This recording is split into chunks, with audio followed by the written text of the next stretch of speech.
and Ally, in fact, anyone can chime in on this.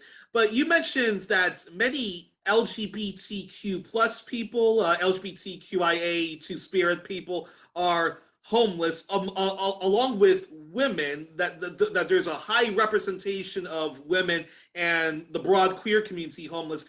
Now, I think I know why women are probably homeless. Is that related a lot to the gender to the gender wage disparity gap? But yeah, enlighten us about that and why so many of our queer brothers and sisters are homeless as well, and non-binary folk as well.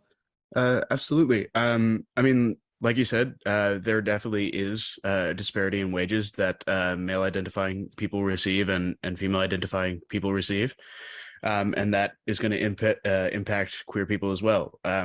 The fact is, if you're a cis male in our society, then you're going to be favored in a lot of our systems, and that's going to disproportionately impact women, people of color, and queer people.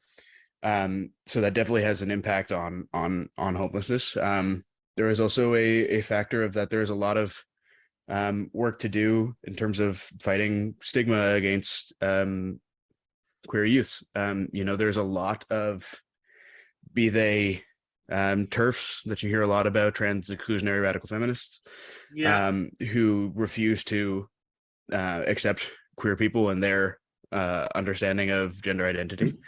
And there's, a lot of hate against queer people and trans people in our society right now, and that means that a lot of families, they're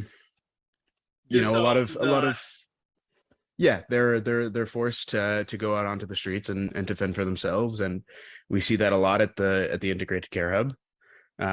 It's just, not only do we need to make sure that, again, people, especially in vulnerable communities, are being protected, and that no matter what happens to them, they will have a safe place to return home every night.